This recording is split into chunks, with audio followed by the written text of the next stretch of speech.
Olá, amigos. Mais uma vez, com grande alegria, que nós nos reunimos na semana para podermos discutir a lição da Escola Sabatina, né, o nosso projeto Pão Diário Lês. Quero agradecer a parceria, dizer que esse programa é feito para você e tem sido uma inspiração. Todas as semanas estamos reunidos aqui para batermos esse papo.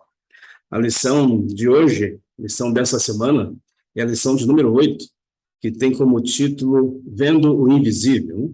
Esse aqui é o Pão Diário Lês, é mais um canal entre tantos aí que você pode procurar no YouTube, né? Para poder estar estudando a lição da Escola Sabatina. O projeto Pão Diário Lês, você pode estar procurando aí no YouTube, e então está se inscrevendo no canal para receber as atualizações. E pensamos que o Espírito Santo nos ilumine para podermos entender a palavra sagrada nesta hora. Feche os teus olhos, curve a sua cabeça, oremos. Bondoso Deus, em nome de Jesus, muito obrigado, porque nesse momento estaremos estudando a Tua Palavra. Queremos pedir perdão dos nossos pecados e a iluminação do Teu Espírito Santo para compreender o que o Senhor quer dizer para cada um de nós. Te pedimos essas bênçãos em nome de Jesus. Amém. Lição de número 8, Vendo o Invisível. O verso para memorizar, ele se encontra no livro de Hebreus, o capítulo é o 11 e o versículo é o 27.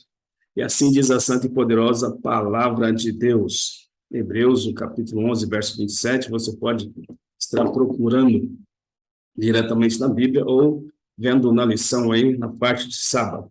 E o versículo 27 diz assim, do livro de Hebreus, capítulo 11. Pela fé, Moisés abandonou o Egito, não ficando amedrontado com a ira do rei, pois permaneceu firme como quem vê aquele que é invisível.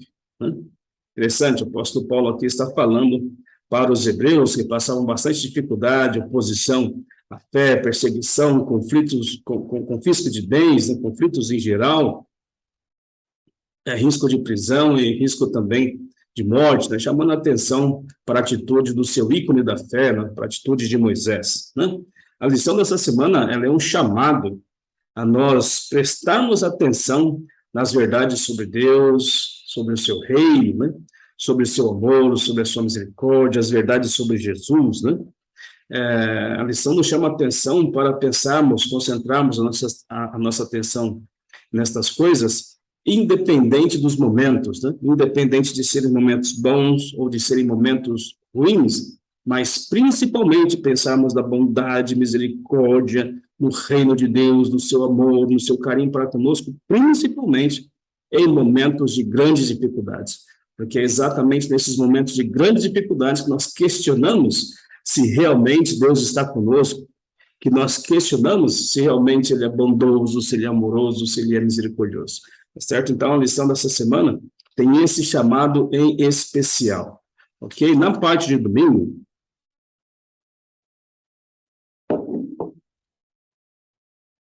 a lição se concentra, o subtítulo aqui, né? A lição se concentra em falar a respeito da generosidade do nosso grande Deus, do nosso grande Pai, né? O subtítulo diz a generosidade do nosso Pai, né? E existem duas razões, a lição, o guia está nos orientando aqui, né? Existem duas razões para duvidarmos da bondade de Deus. A primeira é quando nós temos um desejo muito ardente, que nós entendemos que, de fato, aquilo seria fantástico para a nossa vida, e etc. e tal, e parece que a coisa não acontece, né? Parece que Deus não abençoa de maneira que nós consigamos realizar esse desejo do nosso coração, né?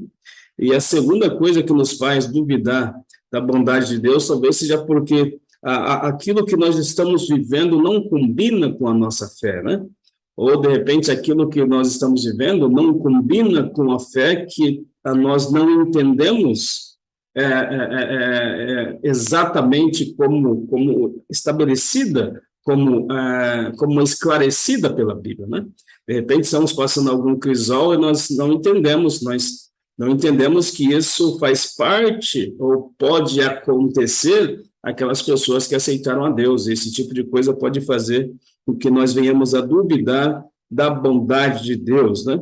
E a primeira pergunta aqui, ela está concentrada no livro de Romanos, no capítulo 8, verso 28 a 39, você pode estar lendo aí com bastante tranquilidade aonde você estiver, quando você estiver um tempo, mas aqui está falando a respeito da bondade de Deus, né? está nos orientando a pensarmos nestes versos, e especificamente um desses versos, quando nós estivermos passando por momentos de dificuldades, tá certo? Você pode ver todo o capítulo 8, do verso 28 ao verso 39. Eu vou estar lendo alguns versos, vou estar comentando aqui a respeito dos versos e comentando a respeito do verso 8, o verso 30, capítulo 8, verso 32, né? Os versículos em geral desse capítulo 8, do verso 28 ao 39, está falando a respeito da bondade de Deus, da sua misericórdia, em Ele ter nos chamado para a sua maravilhosa luz, etc., né? Está falando ali que Ele nos predestinou para sermos a imagem de seu Filho, e termos a imagem de Jesus Cristo é termos a salvação, louvado seja Deus por isso, né? Também está falando nos finais dos versos que nada pode nos separar do amor de Deus, seja altura, seja profundidade, seja dia, seja noite, seja uma bênção, seja maldição, nada vai nos separar do amor de Deus. Mas o verso 32, capítulo 8, verso 32, fala algo simplesmente maravilhoso. Eu vou pedir para que você abra a tua Bíblia aí no capítulo 8 do livro de Romanos. O versículo é o versículo 30, é o versículo 32. Então, Romanos capítulo 8 e o versículo 32, eu vou ler aqui na minha Bíblia, por favor, faça o acompanhamento aí. Romanos, o capítulo 8, o versículo 32. E o versículo 32, assim diz a santa e poderosa palavra de Deus. Aquele que não poupou o seu próprio filho, antes por todos nós o entregou, porventura não nos dará graciosamente com ele todas as coisas? É um desafio, digamos assim, não? Na verdade é um convite a você meditar nesse verso específico, em todo o capítulo, é verdade, dos versículos 28 ao versículo 39, né? Mas no versículo 32 aqui, está sugerindo nós concentrarmos a nossa atenção quando porventura estivermos passando por grande crisol, por grande sofrimento, né? Aquele que não poupou seu próprio filho, né? Por amor de mim e por amor de você. Ele permitiu, na lição da semana, de alguma semana, nós lemos aqui que a Deus, entre aspas, a Deus agradou Moemo, porque não havia outro jeito de conseguir a salvação para você e para mim. Deus permitiu que Jesus Cristo sofresse e morresse, né? E será que aquele que permitiu que Jesus Cristo morresse e sofresse por amor de nós, de repente ele mudou, né? O versículo 32, né? Aquele que não poupou seu próprio filho, antes por todos nós o entregou, porventura não nos dará graciosamente com ele todas as coisas? Sabe? É meio que até absurdo pensarmos, né? Que de repente Deus poderia ter mudado, né? Como é que poderíamos pensar que Deus enviaria Jesus para morrer em nosso lugar e depois se tornaria mesquinho, né? E depois se tornaria um Deus sádico que fica contente, digamos assim, com a tristeza dos seus filhos de maneira nenhuma, né? Mas como ele, na pessoa de Jesus Cristo, né, fez tudo por mim, fez tudo por você, a ponto de Jesus Cristo ser sacrificado, juntamente com esse sacrifício, nos dará todas as coisas que for para o nosso bem. Importante ressaltar essa questão. Nos dará todas as coisas que forem para a glória do teu santo nome, nos dará todas as coisas que forem para o nosso bem. Tá certo? Então, a lição de domingo aqui estamos convidando a concentrarmos a nossa atenção nesse versículo 32 do capítulo 8 do livro de Romanos, quando passarmos por algumas dificuldades. Na segunda-feira está falando o subtítulo aqui, né, da lição, o subtítulo é Em Nome de Jesus, e aqui está colocando o capítulo 14, 15, 16 e 17 do livro de João. Jesus Cristo está dando algumas orientações com relação à sua partida. Jesus Cristo havia terminado o seu trabalho aqui na terra, na verdade, Jesus Cristo estava terminando o seu trabalho aqui nessa terra, e os discípulos ficariam sozinhos, né? E os discípulos estavam temerosos, Jesus Cristo também, de certa forma, estava temeroso, porque no mundo eles teriam aflições, né? Muitas dificuldades, perseguições, e etc., e tal. Muitos deles seriam presos, muitos seriam mortos devido à fé, e Cristo tinha preocupação tinha uma preocupação que eles viessem, então, a esmorecer na fé, né? Cristo tinha preocupação que eles viessem esmorecer na fé e queria dar-lhes certeza de que onde ele estaria com seus discípulos, os orientando. E o capítulo 14 do livro de João, o versículo... Na verdade, eu quero ler duas partes desse capítulo 14, que simplesmente acredito ser impossível passarmos por uma parte sem falarmos de outra. Então, abra a tua Bíblia aí, em João, no Novo Testamento, o Evangelho de João, é o quarto livro do Novo Testamento, é o Evangelho de João, capítulo 14, o versículo 1 ao versículo 3, a maior promessa de toda a Bíblia está nesse versículo, Jesus dizendo, João 14, verso 1 ao 3, assim diz a santa e poderosa palavra de Deus. Não se turbe o vosso coração, Jesus Cristo disse, né? Credes em Deus, crede também em mim. Na casa de meu pai há muitas moradas. Se assim não fora, eu vou-lo teria dito, pois vou preparar-vos lugar. E quando eu for, diz o verso 3, concluindo, e quando eu for e vos preparar lugar, voltarei e vos receberei para mim mesmo, para que onde eu estou, ou para que onde eu esteja, vós possais estar, vocês também possam estar. Simplesmente um versículo maravilhoso, né? Essa é a razão da nossa fé, né? A razão da nossa fé é a volta de Jesus, né? E um mundo novo a partir de então, né? Jesus Cristo foi para o Pai fazer um trabalho e assim que esse trabalho estiver concluído, ele disse que voltaria. Então, a certeza da volta de Jesus não é baseada naquilo que um ser humano comum disse, não é baseada numa filosofia sem fundamento. A esperança da volta de Jesus é baseada na promessa de Jesus Cristo. Se ele não falhou até hoje conosco, ele não falhará. A vinda de Jesus, ou a volta de Jesus, é uma profecia incondicional. Sejamos preparados ou não, estejamos aceitando essa verdade ou não, querendo ou não querendo a volta de Jesus, ele vai voltar. Amém? Ele vai voltar. Mas no capítulo 14, essa aqui é a nossa concentração do verso, né? Capítulo 14, a pergunta 2 diz assim, né? Pergunta 2, parte de segunda-feira. Em nosso conceito, o que essas palavras significam? O que Jesus quis dizer quando nos encorajou a orar dessa maneira?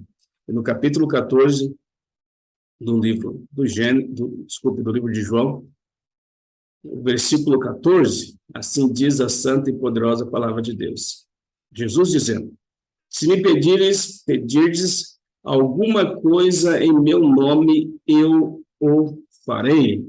Cristo estava dizendo para os discípulos, eu vou para o Pai, e quando eu lá estiver, se vocês pedirem qualquer coisa entre aspas, se vocês pedirem qualquer coisa que for para o benefício, que Deus estiver vendo que vai ser para o benefício teu, para o benefício da tua família, para o benefício da comunidade, tudo que você pedir em meu nome a Deus, para que seja uma bênção, dos céus eu ouvirei e responderei. Louvado seja Deus, né? Uma certeza de encorajamento para os discípulos. Não fiquem tristes, eu vou estar fazendo outro trabalho, vocês estarão labutando aqui na terra, mas creiam que sempre que precisarem de alguma coisa, somente recorram a mim, e dos céus eu ouvirei e responderei. Tem uma coisa interessante inserida aqui nesse capítulo 14, né? Embora nós tenhamos, seja imperativo, nós respeitarmos toda e qualquer forma de pensar, nós respeitarmos todas as religiões.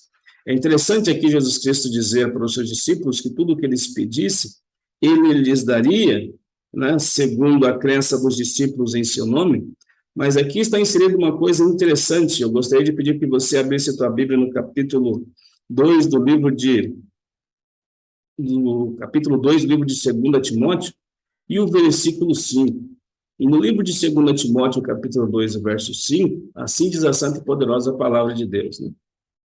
Porquanto há um só Deus, e um só mediador entre Deus e os homens, Jesus Cristo, homem.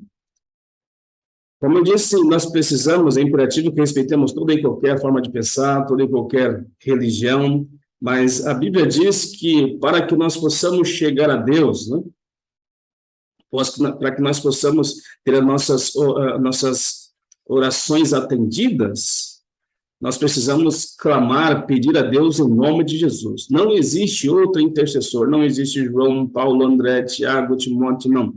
O único intercessor, não existe nenhum santo, o único intercessor, né, entre Deus e o homem, o único que pode levar as nossas orações a Deus e pedir para que Deus responda, o único intercessor, diz o verso 5 de 1 Timóteo capítulo 2, o único intercessor entre Deus e o homem é Jesus Cristo, homem, ok? E Jesus Cristo incentivou os discípulos a orarem dessa forma, a orarem em nome de Jesus. Tudo que vocês pedirem em meu nome, eu o farei. É por isso que nos finais das orações, né, nós falamos sempre em nome de Jesus. Amém? Na terça-feira, vem falando a respeito do poder da ressurreição. Né? Terça-feira, subtítulo aqui, o poder da ressurreição. E aqui está falando que Jesus venceu e por isso Jesus ressuscitou. O apóstolo Paulo está chamando a atenção da Igreja de Deus para essa ideia da ressurreição de Jesus e todo o poder que foi adquirido, digamos assim, né? E toda a autoridade, podemos dizer assim, e todas as especificidades que foi garantida a Jesus por ter vencido e por ter ressuscitado, né? E esse evento coloca Jesus, após a sua ressurreição, Jesus Cristo sobe assunto aos céus, e ele então senta-se à direita do trono de Deus, né? Jesus, podemos dizer assim, na linguagem simples, na linguagem simplista, Jesus Cristo ali se torna o braço direito de Deus. E essa posição de Jesus ao lado direito de Deus lhe dá alguns privilégios, né? O governo da terra, digamos assim, a governança desse mundo, né? O nome de Jesus, então, passa a ser um nome acima de todo o nome dessa terra, né? Jesus Cristo, então, se torna um soberano do universo. Jesus Cristo, então, se torna, não que ele já não era no primeiro momento, né? Mas após a ressurreição, ele se torna ali o soberano do universo, o nome acima de todo nome. E o apóstolo Paulo está orientando os cristãos efésios a pensar nessa questão da ressurreição de Jesus e todos os privilégios ali envolvidos, né? E o guia da lição está nos orientando a lermos Efésios capítulo 1, verso 18 a 23. Mais uma vez eu vou dizer que eu não vou ler todos os versículos, você pode ler na tua casa aí, ou onde você estiver com bastante tranquilidade, mas eu quero extrair algumas coisas desses versículos aqui, comentando com você o que ele está dizendo ali a respeito do poder da ressurreição, né? E ele está falando do versículo 18 ali, né? Eu oro para que vocês compreendam a esperança que Deus deu a cada um de nós, né?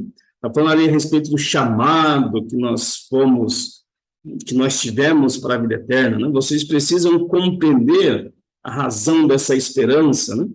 E no verso 19 ele diz assim, também que entendam a grandeza de seu poder, né? Entendam a grandeza do poder que está conosco, o apóstolo Paulo está dizendo para a igreja dos Efésios. Eu oro para que vocês entendam a grandeza do poder que está conosco. E ele fazendo um exemplo, uma referência, ele diz, esse poder que está conosco, com a igreja de Deus hoje, é o mesmo poder que ressuscitou a Jesus dos mortos, né? É esse poder que está sobre a igreja, o apóstolo Paulo está falando.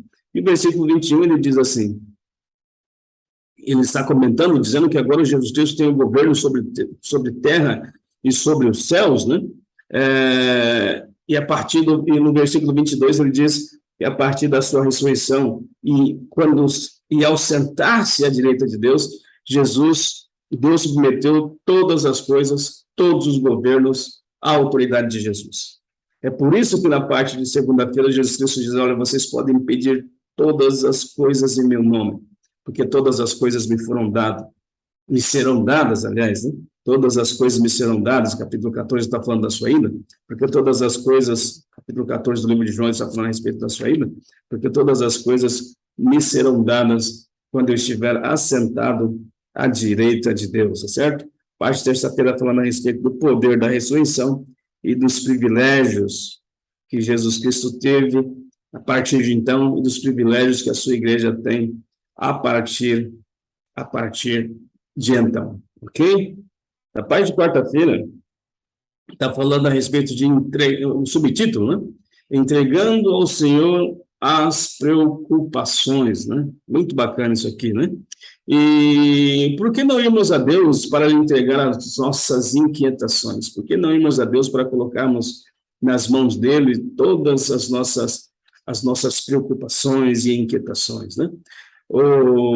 E sem dúvida alguma, Deus está muito esperançoso, ou está aguardando com bastante ansiedade santa, né? Que nós possamos fazer isso, que nós façamos isso, né? Nós coloquemos diante dele, nas mãos deles, todas as nossas preocupações, né? Preocupações talvez com pressão no trabalho, é possível que esteja falando aí com alguém que esteja passando uma pressão terrível no trabalho, também alguém que esteja sofrendo muitas críticas em diversas áreas, pode ser que você esteja sofrendo uma pressão terrível nesse sentido aí, né? Talvez alguém que esteja sentindo que não é tão desejado, quem sabe na família, quem sabe no seu convívio social, né? Talvez a pressão de não sermos bons o suficientes, é possível que esteja falando para alguém que esteja pensando ou sentindo dessa forma, né? Enfim, Deus nos convida, a lição de quarta-feira diz que Deus nos convida a colocarmos todas essas pressões da vida em suas mãos, né? Quem sabe dificuldades aí na área financeira, quem sabe dificuldades na família, quem sabe dificuldades na família, quem sabe todas essas preocupações tenham tirado seu sono. E a Bíblia nos convida aqui, na lição de quarta-feira, a colocarmos todas essas preocupações nas mãos de Deus. Aí você pode perguntar, mas o que isso significa? Significa que eu não devo fazer nada? Não quer dizer isso. Não quer dizer que você não deve, com a graça de Deus, correr atrás da resolução dos seus problemas, né?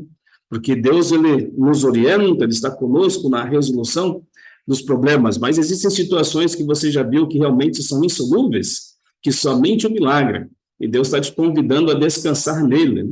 Deus está te convidando a não ficar perdendo noites de sono. Você já fez a sua parte, você já correu atrás, a situação ficou insolúvel. Deus está te convidando a confiar nele e colocar todas as preocupações, todas essas inquietações, todas essas ansiedades nas mãos de Deus. No Salmo 37, versículo 5, a Bíblia nos diz assim, a orientação do Senhor, você pode abrir a tua Bíblia lá. Salmo 37, versículo 5 diz assim: entrega o teu caminho ao Senhor, mas confia, né? Não somente entregue o seu caminho ao Senhor, mas confia nele. Entrega e confia. Entrega e siga com Deus. E permita que Deus, então, faça grandes coisas na sua vida, porque essa é a especialidade dele, né? Pergunta 5 diz assim, está falando de 1 Pedro capítulo 5, verso 7, que está citando o Salmo 55, verso 22, né? E está falando qual é a mensagem para cada um de nós. Eu vou pedir para você abrir a tua Bíblia aí, no livro de 1 Pedro. 1 Pedro, o capítulo é o 5. 1 Pedro, capítulo 5, e o versículo 7. Vamos ver o que diz a santa e poderosa palavra de Deus. 1 Pedro, capítulo 5, verso 7, diz assim: lance sobre ele toda a tua preocupação, toda a sua ansiedade, porque ele tem cuidado de você. Lance a Deus, entregue, jogue, coloque no colo de Deus, coloque nas mãos de Deus todas as suas preocupações, ansiedades, inquietações. Por que você deve fazer isso? Porque ele te ama, porque ele me ama, porque ele tem cuidado de você, porque ele tem cuidado de mim, porque ele tem cuidado de nós, né? Lance, jogue nas mãos de Deus, né? Descanse nas mãos de Deus descanse nas mãos de Deus e coloque nas mãos de Deus todas as tuas dificuldades, todas as tuas ansiedades. No capítulo 6 do livro de Mateus, do versículo 25 ao versículo 33, ali está falando, ali uma parte do sermão do monte, né? E nós vamos ler alguns versos. Você pode ler todo o capítulo 6, o versículo 25 ao versículo 33, mas nós vamos ler o capítulo 6 do livro de Mateus, nessa parte do Sermão do Monte. e nós vamos estar lendo o versículo 26 ao versículo 29. Então, convido você a abrir a tua Bíblia em Mateus, capítulo 6, do versículo 26 ao versículo 29, e assim diz a santa e poderosa palavra de Deus. Observai as aves do céu, não semeiam, não colhem, não ajuntam em celeiro, contudo o vosso Pai Celestial a sustenta. Porventura não valeis vós muito mais do que as aves? Pode vós, por ansiosos que esteja, pode acrescentar um côvado ao curso da sua vida? E por que andais ansiosos quanto ao vestuário? Considerai como crescem os lírios do campo, eles não trabalham, não fiam. Verso 29, eu contudo vos afirmo, Jesus falando, que nem Salomão em toda a sua glória se vestiu como qualquer um deles. E concluindo aqui no versículo, na verdade até o versículo, até o versículo 29 está de bom tamanho. Mas o verso 26, observai as aves. O versículo 27, observai os lírios do campo, né? Jesus Cristo cuida desses detalhes, digamos que pequenos, né? Da pequena flor, ou uma pequena árvore. Deus cuida desses detalhes todos. E ele diz, olha, vocês valem muito mais do que esses, né? Esses vão ser lançados no fogo devido ao pecado.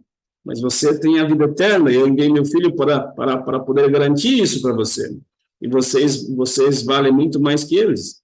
Então, por favor, lance diante de Deus, coloque diante de Deus todas as suas preocupações e descansa, né? Entregue o teu caminho ao Senhor, confia nele, e o restante ele fará.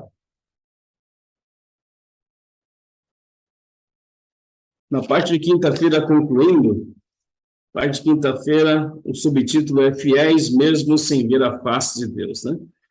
O verso para memorizar, lá na parte de sábado, fala que Moisés saiu sem temer a ira de Faraó, né? O capítulo 11, verso 27 de Hebreus, né? Porque ele acreditava, né? Ele estava vendo o invisível, ele estava vendo a face invisível de Deus pela fé, né? Capítulo 11 de Hebreus, versículo 1, diz que a fé é a certeza certeza das coisas que se esperam, né? A convicção de fatos que não se vê, né? E quinta-feira, fiéis mesmo sem ver a face de Deus, né? Mesmo sem ver a face exatamente de Deus, né? Mesmo sem especificamente, né? Estar vendo a face de Deus, Moisés entendeu que Deus estava coordenando todas as coisas e saiu do Egito, mesmo sem ver a face de Deus, mas contemplando a face de Deus pela fé, não se importou pela aprovação que estava passando no palácio, mas saiu. Esse é o convite da lição para a gente aqui. Na parte de quinta-feira, estava falando a respeito dos exilados na Babilônia, né? Os judeus foram exilados na Babilônia, estavam lá para passar muito tempo ali, 70 anos de cativeiro, né? Se sentindo abandonados por Deus, né? Abandonados importante ressaltar, devido aos seus pecados, né? Quem sabe pensando, olha, mas onde está o Senhor, né, nesse momento difícil de crisol que nós estamos passando, né? Não conseguimos ver nenhuma evidência de que ele de fato está conosco, né? Mas Isaías, né? Isaías escreve a esse povo, né? Na verdade, antecipadamente, já havia escrito a esse povo sobre esse momento que passariam na Babilônia, né? E no capítulo 40, no versículo 11, Isaías está colocando para o povo que mesmo eles estando no estado difícil que eles estariam lá, o Senhor, como pastor que cuida das suas ovelhas, estaria cuidando deles. E você pode abrir a tua Bíblia no capítulo 40 do livro de Isaías, nós fazemos a leitura do versículo 11. Então, abra a tua Bíblia em Isaías, o capítulo 40, e o versículo 11. Assim diz a santa e poderosa palavra de Deus. Olha o que diz a profecia, né? Como pastor apacentará o seu rebanho. Deus, como pastor, apacentará o seu rebanho. Apacentará os seus rebanhos. Entre os seus braços recolherá os cordeirinhos e os levará no seio. As que amamentam, ele guiará mansamente. Então, assim como o pastor cuida dos seus rebanhos, Deus cuidaria do seu povo, mesmo ali no Egito, né? Como um pastor que pega as suas ovelhas e coloca sobre os seus braços, que recolhe os seus cordeirinhos, né? Põe os seus braços, o Senhor estaria levando no seu seio os seus filhos, né? Como o pastor cuida daquela ovelha que está amamentando e guia mansamente, o Senhor estaria cuidando do seu povo, mesmo que eles não pudessem ver a face do Senhor, mesmo que eles estivessem ali numa situação delicada em Babilônia, né? Capítulo 40 ainda de Isaías, você pode ler o capítulo 40, o versículo 27 ao versículo 31. Quero destacar com você aqui, na verdade eu vou ler todos os versos, vamos ler todos os versos e vamos destacar um. Então, Isaías, no capítulo 40 ainda, o versículo 27 em diante, versículo 27 ao versículo 31, e depois façamos, então, uma consideração. Versículo 27 diz assim: Por que, pois, dizes, ó Jacó, e falas, ó Israel, o meu caminho está encoberto ao Senhor, e o meu direito passa despercebido ao meu Deus. Versículo 28. Não sabes, não ouviste que o eterno Deus, o Senhor, o Criador dos fins da terra, nem se cansa, nem se fadiga? Não se pode esquadrinhar o entendimento do Senhor? Porventura vocês não sabem disso? Versículo 29 diz: faz forte ao cansado, o Senhor faz forte ao cansado e multiplica as forças ao que não tem nenhum vigor. Versículo 30, os jovens se cansam e se fadigam, e os moços ficam exaustos e caem. E o versículo 31, mas os que esperam no Senhor renovam as suas forças, sobem como águias, correm e não se cansam, caminham e não se fadigam. Que Deus está falando, entre outras coisas, que aqueles que esperam no Senhor devem continuar perseverando, porque no versículo 27 diz que Jacó estava pensando, né, que os filhos de Deus no exílio ali poderiam estar pensando: olha, o Senhor não está vendo as minhas queixas, né? O Senhor parece que fechou os olhos, que tampou os olhos para não ver as minhas dificuldades todas aqui nessa terra. É possível que esteja falando para alguém que esteja passando um episódio difícil e que possivelmente esteja pensando isso: olha, eu acho que Deus realmente se cansou de mim, acho que Deus simplesmente virou as costas para mim. Versículo 27 diz essa situação que possivelmente estava pensando ali nessa questão, que possivelmente pensariam os judeus no exílio, né? Olha, o Senhor não vê as nossas dificuldades, as nossas lamúrias, né? O Senhor escondeu o rosto de mim, o Senhor não quer mais considerar as minhas desventuras, o Senhor não vê o meu direito, os meus direitos que estão sendo tirados, etc. e tal. Mas o versículo diz que nada está encoberto aos olhos de Deus, você deve perseverar, ok? Inserido nesses versículos, podemos entender também que está escrito uma coisa fantástica por trás desses versos aí, né?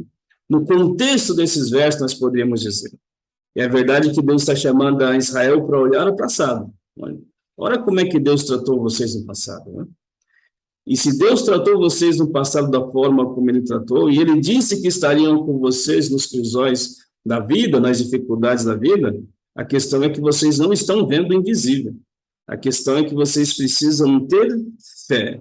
Assim como Moisés teve fé de ver o invisível, assim como Moisés teve fé de estar vendo a face de Deus, mesmo sem de fato estar vendo, vocês precisam ter fé. E concluindo o recado aqui de Deus para nós, nessa semana, na parte de quinta-feira, é muito simples. Diz a serva do Senhor, né? Comentarista Ellen G. White, né? Nada nós temos que temer quanto ao presente, quanto ao futuro, a menos que nós esqueçamos como Deus nos tratou, como Deus tratou o seu povo no passado. Tá certo? Essa foi a lição de número 8. Essa foi a lição vendo o invisível. Que você aceite esse desafio de Deus no sentido de buscar poder nele, poder do Espírito Santo, para realmente ter uma vida de fé, para que possa estar vendo a generosidade do Pai, para que possa estar clamando em nome de Jesus, para que possa entender que o poder da ressurreição O poder de Deus na ressurreição de Jesus Cristo está com a tua igreja hoje, está contigo hoje, para que você possa entregar os seus caminhos ao Senhor e para que você possa ver a face de Deus nos momentos difíceis da vida.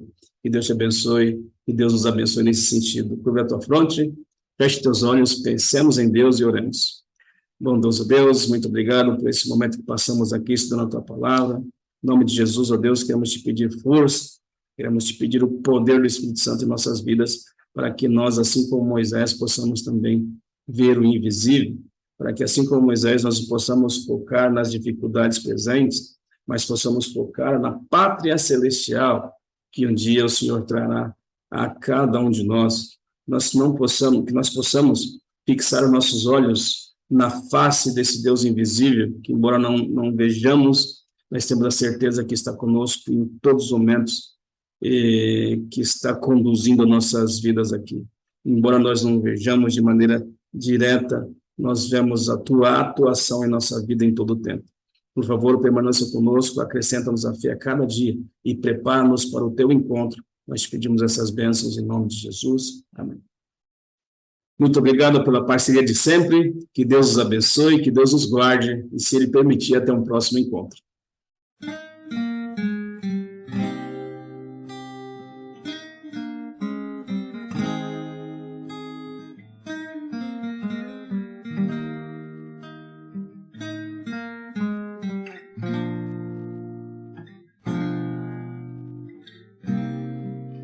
Posso até estar aflito, mas nunca derrotado.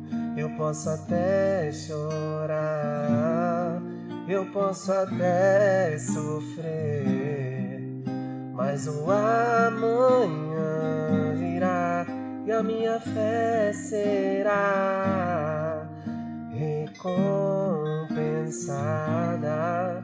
E o meu Deus não falha não falha não.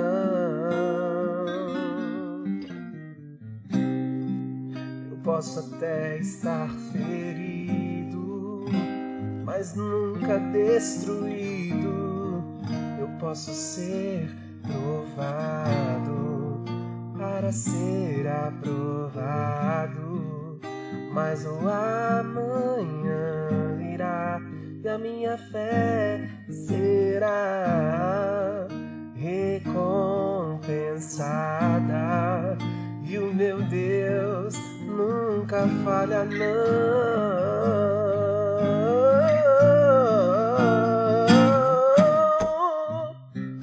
Não vivo pela vista, não, eu vivo pela fé. Então Deus proverá,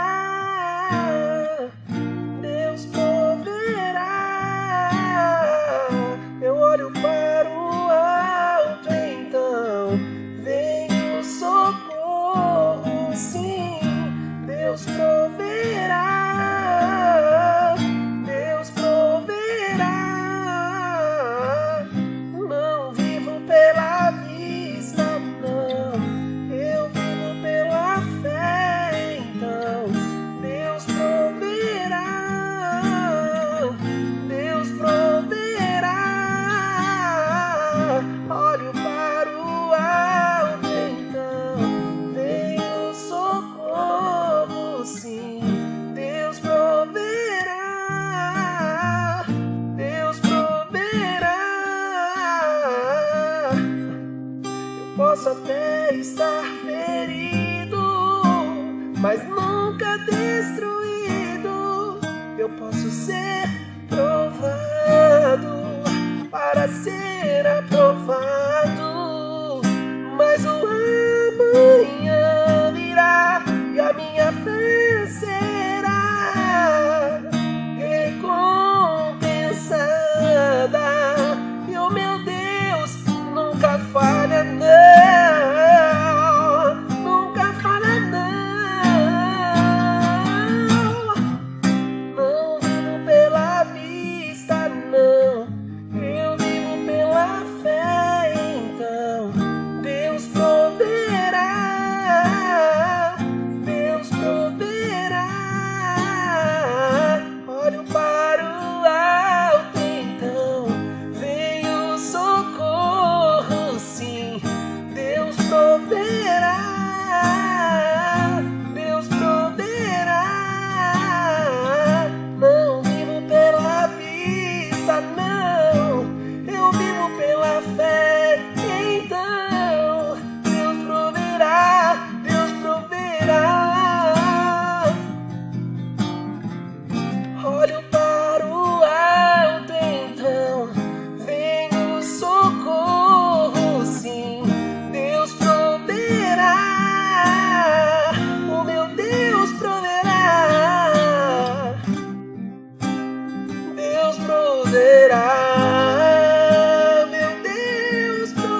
falta, quando a minha força se esgotar, Deus proverá, Deus proverá.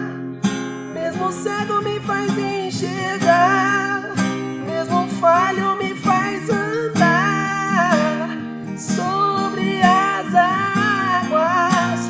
Deus proverá. Quando o azeite e a farinha faltar, quando a minha força se esgotar, Deus proverá, Deus proverá. Mesmo cego me faz enxergar, mesmo fraco